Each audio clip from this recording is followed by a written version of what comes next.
YouTube. I've been talking to Instagram for a few minutes, but I was talking about how everything has changed. Like nothing is normal, and it really is as a result of the pandemic. I mean, life is hard most of the time anyway, but the pandemic made life that much more challenging.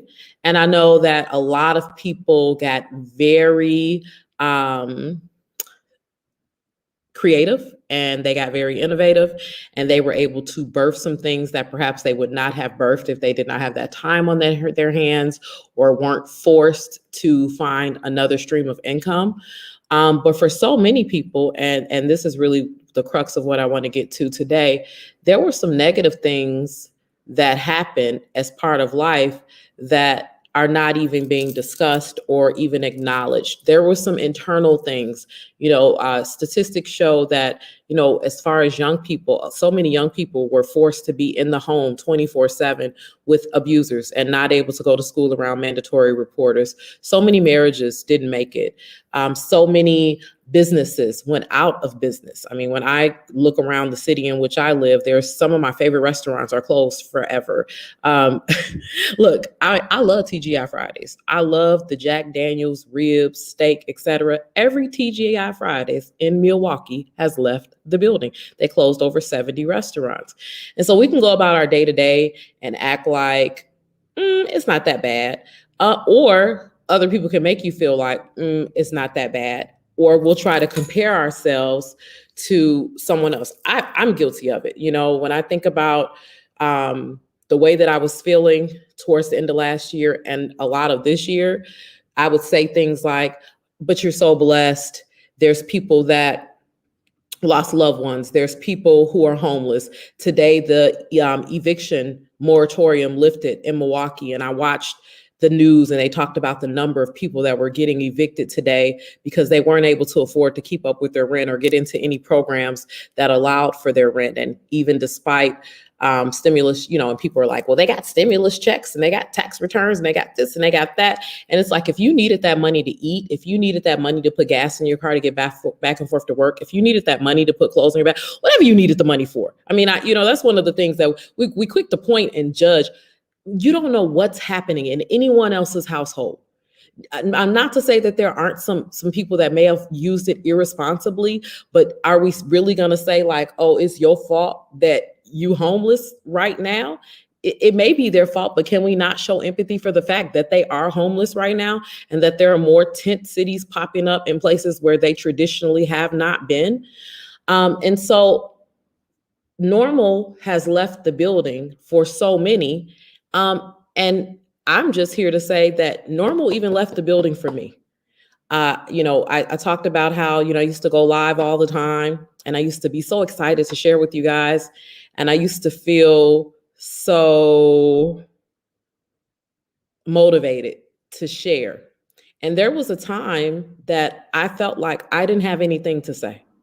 We were, George Floyd was happening and Jacob Blake was happening. And almost every day last summer, there were protests happening in front of my house. And I was trying to homeschool my kids because they were virtual. And my husband and I were definitely crowding each other in the house and we're not getting along at all, because it's one thing to be married and get to go off to your office and get to come back. It's another thing to just be in the house. And business, although my business did survive, I had to pivot the way I did business. I had to pivot the type of business that I took. And I had to take on some clients and some things that I'm good at, I'm gifted at, but I did not necessarily enjoy. More free game about that. So now the world is opening back up all at once and people call you and they want to hire you and they, want to discuss doing things that they've never done before. However, the budgets aren't there, like give yourself time to recoup and give yourself time to really have the resources versus trying to negotiate down, because just like your finances were affected, whatever entrepreneur you're talking to about doing business with, their finances were affected too. And if you have a corporate job and they don't, all they have, and the only way that they can feed their children is through what they do for a living and the service or product they provide. And so at the time that we're trying to will and deal and negotiate with we don't try to will and deal and negotiate with Louis Vuitton. We don't try to will and deal and negotiate when we walk in Nike. We don't try to will and deal and negotiate in Foot Locker. We only try to will and deal and negotiate with the most vulnerable of business owners. And that is not what's up. I mean, if anything, those are the people who truly, truly, truly need the money the most. Now, I'm not talking about hustlers. I'm not talking about people that's trying to overcharge you for bad service, but I'm talking about people that you truly want to work with, yet for some reason you've rationalized in your mind that they're overcharging. When truth be told, most entrepreneurs that I know are not even charging what they should be, because they're frightened about leaving the business. And this is very prevalent amongst Black entrepreneurs because of the stigmas that are out there and because of, unfortunately, how we do business with one another. And so I want to encourage, if there's some Black entrepreneurs out there, like, hone your craft, be dope at what you do, decide what you're worth, decide what your prices are, and stand on it. And trust and have faith that if that client says, oh, I'm sorry, that's out of my budget, I can't afford it, another client will come that will. The only way that that's not true is if you're not that cold, which means you need to go back to the lab and get a little colder. Because once you become that cold, I promise you, and I'm living proof of it, I do not worry about when clients come and go anymore because another one comes. And I do not say that in a cocky way. I say that in the most humble way, because I can say that because I earned and worked and studied and provided service that has earned me the right to turn down business. And what happens is that we can get so desperate to earn $1, earn $5, earn $10, earn $20 to get through the week, that all of a sudden we are taking on people that will use and abuse us and want more money than somebody that would have cut you a check for $10,000. And then you're upset because you did all this work for this little bit of money, but you really don't have a right to be upset because you agreed to the pricing. And so that's the other piece too. If you agree to a discount and you agree to look out, look, John Haynes, if you watch the replay later, that's my executive coach. People used to try to negotiate with me for everything. They used to try to say, I'll do your hair for free. I'll do this. I'll do that. And he said to me, either they can afford you or they can't. Isn't it funny how your mentor can go straight to the point? Either they can afford you or they can't. And that was a few years ago. And from the moment he told me that, it was like, either they can afford me or they can't. But also on the flip side of that, I was like, either I can afford them or I can't. And so, like I said, I had been guilty of it too. So I had to stop doing it. I had to say, look, either I can afford you or I can't. I mean, I actually, I have business partners and people that I collaborate with that'll say, oh, Sean, just tell me your budget or just look out. And I'll be like, no, just tell me your price, because I want you to get paid what you're worth, and I want you to get paid what your pricing is. Now, let me say something else, because some people will be real new in the game and be trying to charge top dollar, like they Beyonce, Jay-Z, etc. And it's like, yo, you got to earn your stripes. There is no elevator to success. You got to take the stairs just like the rest of us. And so that being said, some things you do for exposure's sake. Something I do free things. I do pro bono work, especially if I know that there is a reciprocity in it, that this could possibly position my business. So it's about calculated risk. It's about volunteering in a smart way. And then also there's things that I do for people that I know that are truly in need. That's really important. There is a social responsibility aspect of me and a philanthropic piece of me, which is why I left corporate America in the first place. So I'm never trying to leave the hood settled, but I'm also not trying to get played, because at the end of the day, if I allow myself to free myself to death, meaning give it away for free, then not only did I impact me, but I impacted the lives of my children. I impacted I impacted how we live. I impacted their tuition. I impacted what food is in our refrigerator. And so all of those things are super important. All right, more free game. Back to the normalcy. So Another thing that has really come to the forefront for me, we're still going through this pandemic. If you watch CNN, like, man, like the numbers done went up to 100,000 new cases a day in a week. And the Mississippi, Arkansas, Florida, Louisiana, they back with mask mandates. Like, we don't know which way this situation is going, based on what was happening under our previous presidential administration. We don't know what news is real and what's fake news. We all watched the video of the insurrection and they up there saying that these police officers are lying. Like, run the tape. Like, we don't even dispute World Star the way that they are disputing the tape of the insurrection. It's blowing my mind. So, so the thing is that one of the things that I don't think that we realize is the trauma of the things that we've seen, the trauma of the things that we've experienced, the pressure of what has happened over the last 2 years during this pandemic. And because we've normalized it. We've normalized the pressure. We've normalized the trauma. We've normalized seeing things happen that shouldn't be happening. We've normalized racial injustice. It's almost like, of course they did that. Of course we expect that. Of course the police shot them. Of course they're doing that. And it's like, no, it shouldn't be. And of course it should still be something that causes us to pause and to figure out what we can do differently. We're starting to normalize some good things, but we're also continuing to normalize some very dangerous things and some things that are not healthy for our mental health. One of the things that I posted about and that I mentioned were these young people, these young athletes stepping down due to and stating that it was due to their mental health. And, people are calling them not non-patriotic and they're not American and they don't care about their country. And at the end of the day, what we need to normalize is taking care of ourselves first. Because if we don't, it's that oxygen mask theory. If we don't take care of ourselves first, we can't take care of anyone else. Something else that we have to be okay with is this pandemic really shed light on what relationships were real and what relationships weren't for a lot of us. We lost a lot of people. And I don't mean lost as in they passed away. I mean lost as in they exited our lives. And I will say one of the biggest lessons for me that came out of it is to stop running after those people.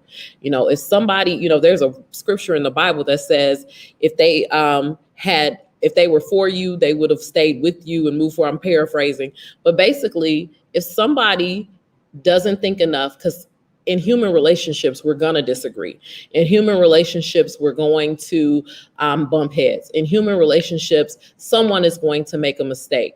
But if someone does not think enough of you or the relationship to provide grace and to have a conversation where you can come to some kind of understanding, an apology may need to be had to say, hey, I shouldn't have did that. This was completely wrong.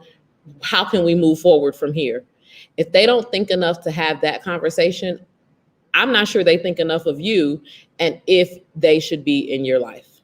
But also on the flip side of that, there are some people that I have had to just, and I'm the kind of person, I told them, we going to have a conversation. So I'll give you a warning first. And then I just have to say, you know what, for my own mental health, for my peace, I can no longer be in relationship with you.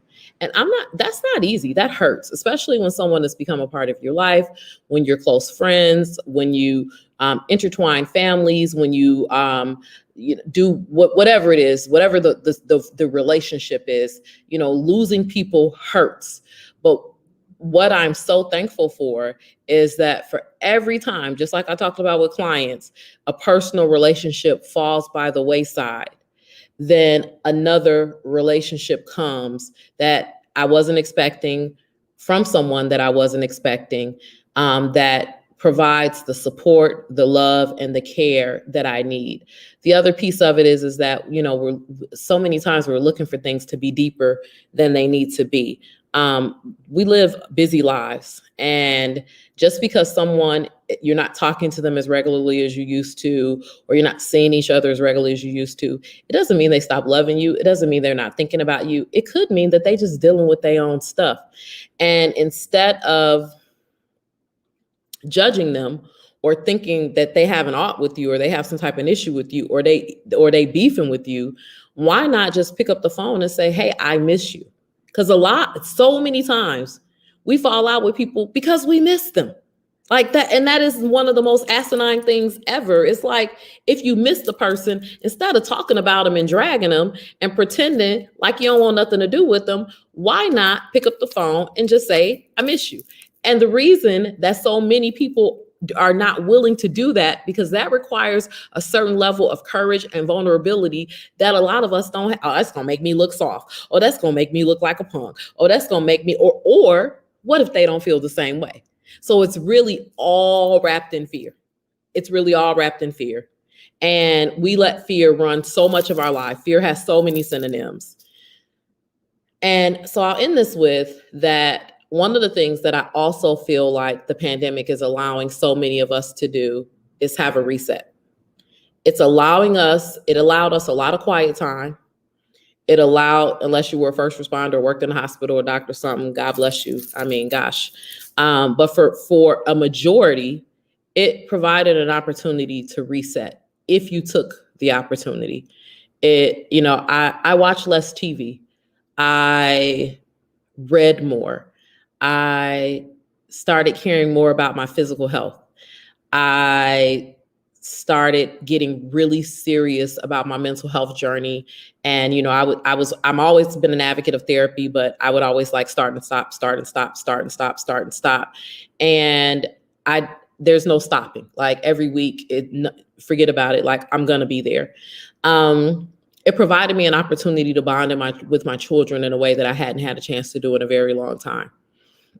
And so looking at it from a reset perspective in that way, that was amazing. It also reset some relationships and the reset didn't go, you know how you hit reset, like on like your computer, like you reboot it because you got the black screen of death, or you try to reset your cable box or your modem and you still don't have a connection. Like that's how some of the relationships with, it was like, okay, we tried to reset and it still don't work. And it really shouldn't have worked to begin with, but we were just caught up in this spiral of just living. And now there's this thing happening beyond our control that is causing us to have to live different, to show up for one another different. And we obviously are not capable of doing that. And with that being said, I was having a conversation with someone about the people who are no longer in my life that have been gone just, I would say, in the last couple of years. And the person I was talking to, I hold in very high regard. And she said, I just feel like it's too much shedding, like you're losing too many people. And here's the thing about when people you hold in high regard give you an opinion. Bishop Jake said it best, it's like eating chicken, eat the meat and spit out the bones.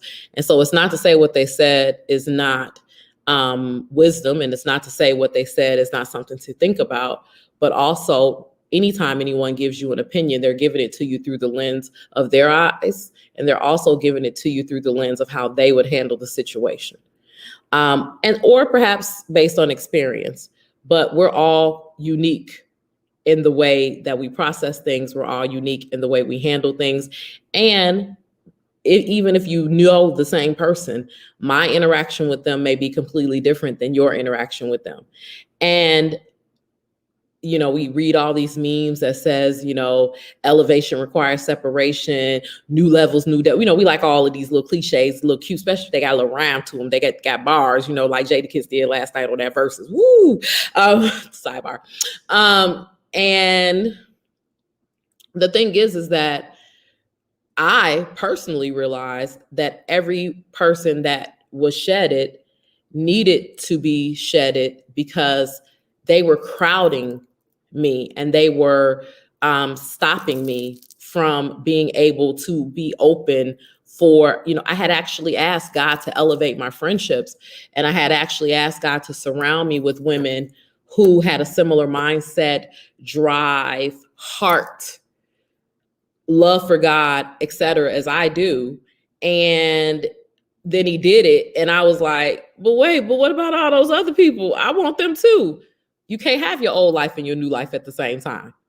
Normal has left the building. That old life was the normal. That's what you had normalized. You had normalized being around people that didn't necessarily push you. You had normalized being around people who were fine with exactly who you were and where you were.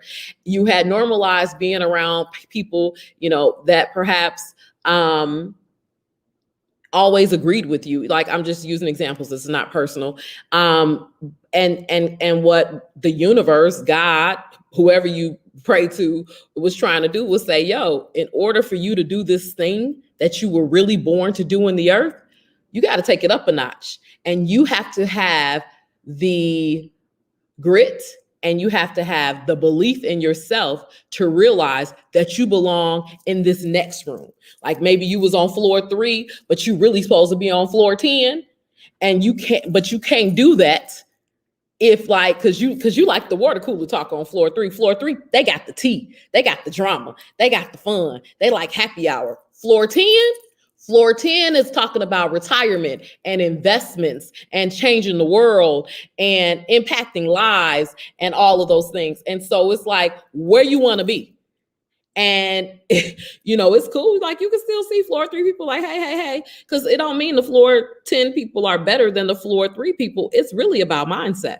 It's really about mindset. And so that floor 3 mindset, that was cool at a certain point, but now it's time for floor 10 mindset. So that's that reset button. So I pray that everybody that listens to this embraces the new normal, embraces whatever your new normal is, and tries to find out what the reset that you should have is as a result of this time and space that we're in. Because I don't believe that a time and space like this happens for no reason. I don't believe that anything in our life happens that causes that much disruption for no reason. And I believe that disruption comes to bring change, and it can either be good change or bad change. That is really dependent upon you.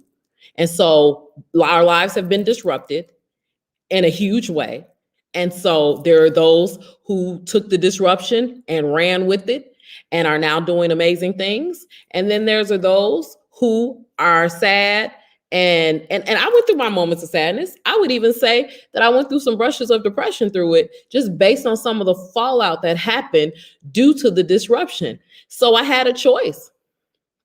I could sit around sad, or I could do some things to be better. Find a good therapist, get to a personal trainer, dig in and really spend more time with my kids, read more, learn more, take care of myself, drink water, mind my business, re-strategize on what the business will look like coming out of this, because it won't last forever. But also be prepared for the residuals and the residue that will remain. Because when something like this happens, there is always something that remains that we need to adapt to. And so those are the things that, this has done for me. And I just wanted to drop this in your ear, because I hope that other people are having these thoughts, because it's important to think about what you think about. And it's important to take time with yourself to figure out what it is that you want for yourself. Figure out, dream. I tell people this all the time when I'm coaching them. Tell me, what's your dream? Dream your biggest, best, brightest life. I believe that God didn't put limits on our imagination for a reason. And then work every single day into that. So many of us are scared to do that because we don't think it's a reality. We don't even think it's a possibility. And it's like, if you don't believe, how will anyone else? And so people manifest because of the show and then The Secret, and people use the word manifest, but it's like, what are you really manifesting on a daily basis? What are you really putting out there in the universe that you haven't seen yet, but you want? And then, people say, I'm having faith for this. I'm having faith for this. If you can see it, that's not faith. So get out here and really manifest some things and say what you want. Say what you want until you see what you say. And then also put some work behind it. All right, you guys, have a great evening. I'm going to do this more often again. And I appreciate you. And thanks for everybody that checked on my family last week with all of the things that happened, including, I mean, man, I don't ever want to see that many doctors again in 1 week. But we made it. So love you guys. Peace, love, power. I'm out.